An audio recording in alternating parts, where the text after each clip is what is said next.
Well, Matthew's decided to take this previously loved car and give it new life.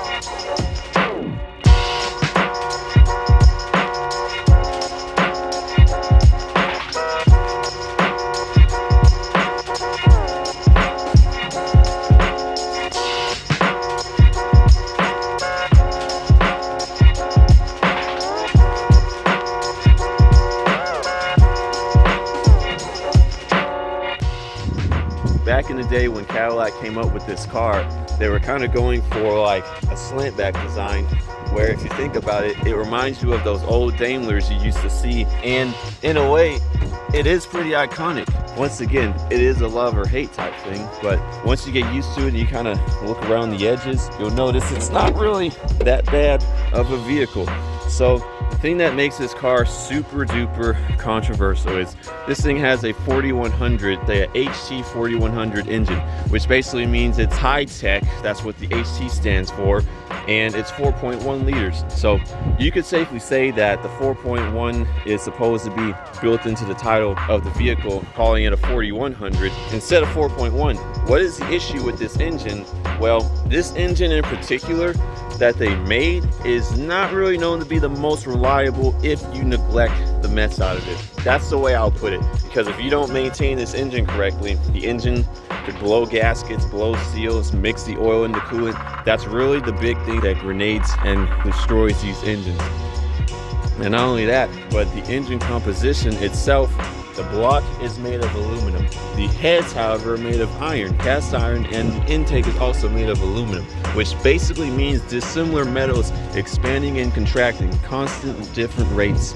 It's just, yeah, you can kind of see where this goes with the gaskets leaking and separating apart and stuff. But it's one of those vehicles where people will tell you, if you maintain the mess out of this thing and just don't, don't neglect everything every which way, then your car will pretty much be all right and it'll be just fine, as long as you don't abuse the mess out of it and expect it to be a 350 powerhouse, because it's not.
Alright guys, welcome back. I don't know where I'm going to put this in any video, but today it's a new day and I just wanted to kind of give you guys a little update about what's going on. So we all probably know at this point that we got some better camera equipment. We're starting to get the ball rolling. We're preparing everything. Just to show what that means, we literally have a table over here that's going to be the table of contents. So basically, when we get started on getting these cars together and maybe a couple of these other things, especially that truck, we're gonna have stuff organized, stuff laid out. We're gonna show you exactly what we use, what we need, all the tools for the job, because when it comes to restoring a classic car or even reviving a car to get it back running and even better than ever, that stuff does not take, it takes a lot of work. Trust me, it takes a lot of work, takes a lot of dedication. Unfortunately, I just now realized that it's starting to come across a year since this car has moved and even started. This car we kind of just got a couple months ago. That was March, April, May, June, and already we can see that there's ants kind of trying to get into the tire, and there was ants on this car trying to get in, even though there was already ants trying to get in. They were trying to get in through that wheel, which surprisingly their back, literally after I just washed it, holds the whole wheel down, flooded the area, and these ants are still trying. I don't know. Long story short, when we get these cars moving again, we're gonna have to probably get rid of some ants again, which is also why I plan to get a concrete pavement right here. We're gonna show you, I'm gonna try and show you how to pour concrete, how to set up a concrete slab, and what you really need to do the job. Let's see, the car's been covered the whole time, so you know, there's no water intrusion or whatever weird stuff. I guess I'm just gonna have to sit on the raw material. Unfortunately, let me look on the overhead, make sure there's no weird spider webs or anything. Let's sit down in the dilapidated seat. Anything new? No, not really. It kind of looks the exact same as when we had left it. We can see already the back seats looking back seaty.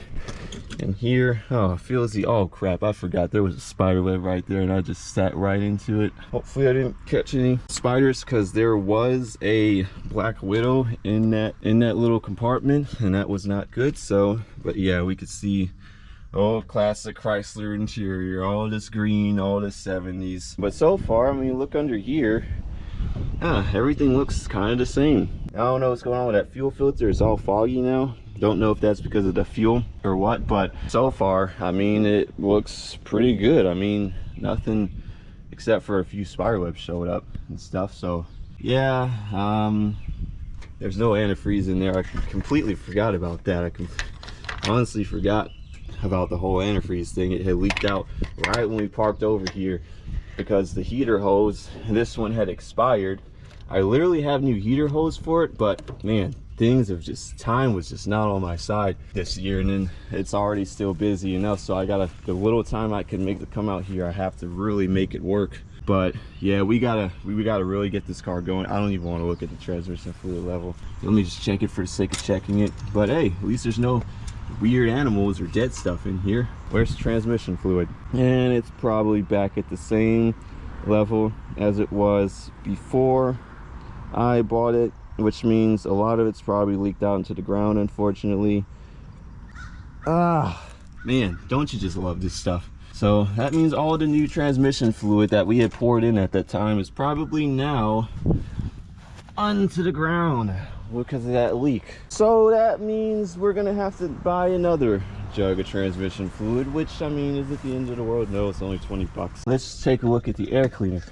Let's see how this is going, because I mean, like I said, it was closed. So up, look at that, no mouse tried to make its house in here, and the carburetor is still looking spazazzy. So yeah, like I said, stay tuned. None of this stuff is going anywhere. None of this stuff, I'm not selling any of this.